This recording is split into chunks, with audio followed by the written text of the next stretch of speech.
Cut off क्या है, क्योंकि प्रोविजनल लिस्ट यूनिवर्सिटी आउट नहीं कर रही। यार मैं पूछना चाहता हूँ कि आप ये कौन सी एडमिशन कर रहे हैं, आपका ये कौन सा तरीका है कि आप लोग यहाँ पे जो है वो स्टूडेंट के साथ खिलवाड़ करने का काम कर रहे हैं। राइट टू इन्फॉर्मेशन को ब्रीथ करिए। पहले भी एडमिशन होती है, मेरा 6ठा साल है विश्वविद्यालय, पिछले साल से ही आपने ऐसा ये नॉन ट्रांसपेरेंट सिस्टम शुरू किया कि आप प्रोविजनल लिस्टें आउट नहीं कर रहे।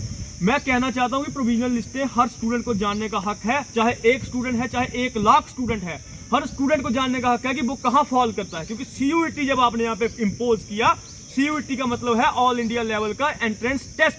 स्टूडेंट पूरे देश के छात्रों से भिड़ के यहाँ पे एडमिशन लेने के लिए आ रहा है, वो कोचिंग्स ले रहा है, वो प्रेपरेशंस कर रहा है, वो पैसे दे के कोचिंग ले रहा है प्राइवेट कोचिंग इंस्टीट्यूट में CUET एग्जाम के लिए, PG या UG की एडमिशन के लिए।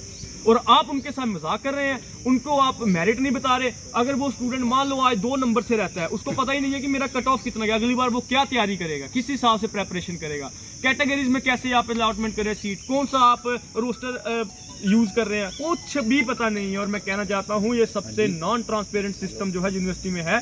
दूसरा मैं आपको बोलना चाहता हूँ, नॉन CUET वालों को बोल रहे हैं कि हम उनके लिए भी पोर्टल खोलेंगे बाद में। क्यों खोलेंगे भाई? हमने बोला था कि CUET जम्मू में इम्पोज करो, हम तब तो आप ही गए थे एक भारत श्रेष्ठ भारत बनाने, और आज आप बोलते हो कि यहाँ पे हम लोग नॉन CUET वालों को एडमिशन देंगे। क्यों देंगे भाई?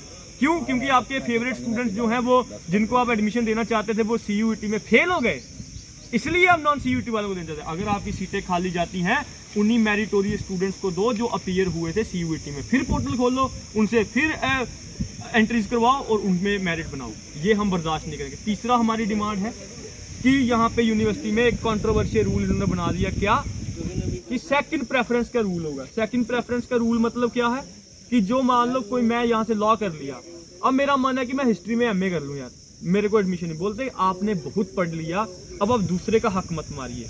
मैं कैसे हक मार रहा हूँ भाई? जब मैं सब्जेक्टिव एंट्रेंस देके हिस्ट्री में क्वालिफाई कर रहा हूँ, तो आप कौन होते हो मुझे रोकने वाले? दूसरा नंबर, मैं आपको इनको ये पूछना चाहता हूँ, आप ही किसी यूनिवर्सिटी में एक प्रोफेसर जो है वो 4 पोस्टें संभाल के बैठा हुआ है। कोई रजिस्ट्रार भी है और दूसरी पोस्ट पे भी है, कोई कंट्रोलर भी है, वो जोरावर सिंह का हेड भी है, कोई यहाँ पे डीन है, कोई यहाँ पे HOD है। मतलब एक बंदा, कोई 2 डिपार्टमेंट का HOD है। तो मतलब आप करो तो, अब मैं क्या बोलूँ, मेरे मुंह से कुछ निकल जाएगा। जो आप करो वो जस्टिफाइड हो, स्टूडेंट्स करें वो गलत, ये बातें बर्दाश्त नहीं होंगी। और मैं आपको कहना चाहता हूँ, अगर प्रोविजनल लिस्टें यूनिवर्सिटी ओपन नहीं करती, उसको पब्लिक नहीं करती, हम लोग NSUI जम्मू की प्रदर्शन करती हुई नजर आएगी। और मैं लीगल भी तरीके से भी इसको देख रहा हूँ, लीगल एंगल से भी देख रहा हूँ।